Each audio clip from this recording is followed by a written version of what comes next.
صار لي أكثر من 6 أشهر أجرب هذا التطبيق، وهاي تجربتي وياه.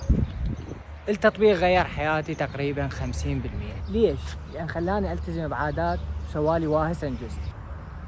واحدة من الشغلات اللي أحبها بيه هو تسوي عادات صغيرة كلش بايخة بحيث ما تستصعب تسويها. يعني مثلا تقرأ كتاب صفحة واحدة من عنده، أو تتمرن لمدة 5 دقائق، أو تتعلم إنجليزي لمدة دقيقة واحدة، أو تقلل حتى لو جيجارة واحدة بس خلال أسبوع أو شهر. هذا الشيء تحسه تافه وبسيط. هذا الشيء يصيحوا له تايني هابت، اللي هو عادات كلش بسيطة بحيث ما تقدر تقول ما أقدر أسويها لأن كلش بايخة. ما تاخذ من وقتك دقائق أو ممكن حتى ثواني ممكن. فمجرد صفحة واحدة ما تاخذ منك دقيقة دقيقتين بس، حتى ما تستصعب تسويها وتكون سهلة عليك بالمستقبل، حتى تصير عادة عندك. شوي شوي تقوم تبدي 2 صفحتين 3 وبعدين تصير عادة. مثلا أنت قرأت كتاب صفحة واحدة يوميا لمدة 3 أشهر، أنت قرأت 90 صفحة، وممكن ورا 6 أشهر تكمل هذا الكتاب. فتخيل من صفحة واحدة أنت كملت كتاب على مدة طويلة. فشوف التأثير البسيط شلون يغير، اللي يصيحوا له باترفلاي افكت، اللي هو تأثير الفراشة. شيء بسيط جدا راح يأثر على المستقبل بشكل كبير. فكر بها على كل مجالات حياتك. زين شلون تتبع هذه العادات؟ اكو هواي طرق حتى تتبع عاداتك. اكو ناس تسوي مخطط بيديها، واكو ناس تشتري دفتر مخصص للعادات. وبما انه احنا بزمن الاي اي والتكنولوجيا والتطور، اكو هواي تطبيقات هابت تراكر اللي هي تتبع العادات. انا تقريبا جربت 80% من عندهن لحد ما استقريت على هذا التطبيق. زين شو المميزات اللي لقيتها بهذا التطبيق ما لقيتها بغيره؟ اول شيء الواجهه تقدر تخصصها مثل ما تحب وشون ما تريد. الشغله الثانيه اللي هي وحدات القياس.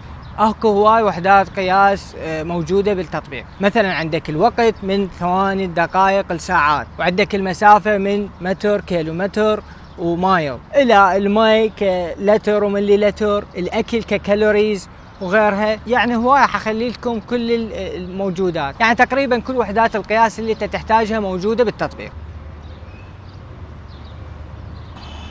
طبعا تقدر تسمي العادات وتخلي لها ايموجي خاص بها وتخلي نوت إلها. واحلى شيء شفته بالتطبيق تقدر تبني عاده وتقدر تتخلص من عاده، فهاي شغله خرافيه. وتريد تكون العاده يوميه، لو كل اسبوع مره او مرتين بالاسبوع او بالشهر بعدد ايام انت تحددها.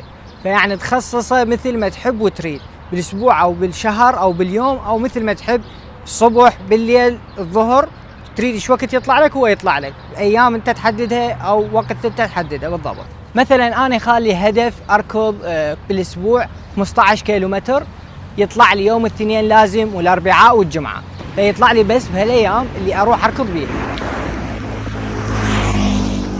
تقدر حتى يخلي يدز لك اشعار قبل ما تبدا العاده حتى تسويها ويذكرك.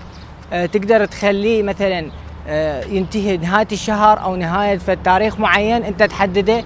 مثلا عندك عاده تريد فتره وتعوفها، فهذا بس يخلص هذا التاريخ بعد تروح العاده وتخلص. طبعا تقدر تربطها همين بابل هيلث، ومثل ما ذكرت تقدر تسوي تاسك للعادات اللي انت تضوج منها او تريد تتخلص منها، مثلا تدخين او سوشيال ميديا او تنام من وقت، تقلل اكل ضار او كالوريز.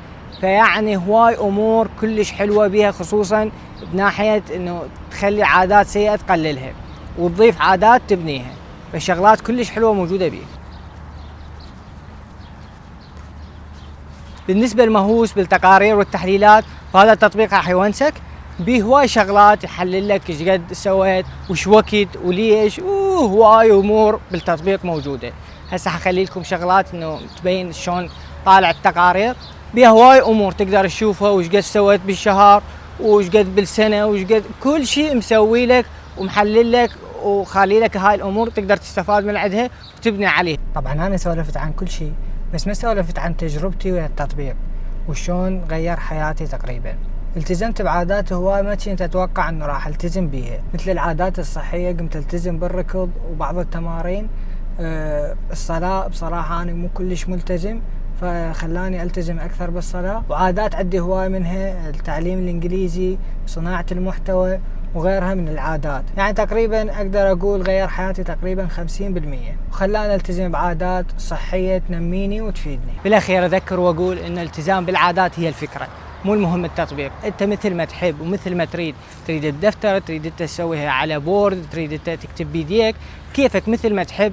تطبيق سوي بالاي اي، تخلي كلود هو يتبع عاداتك ويذكرك، كيفك اي طريقة انت تحب تسويها، بس المهم تسوي عادات كلش صغيرة.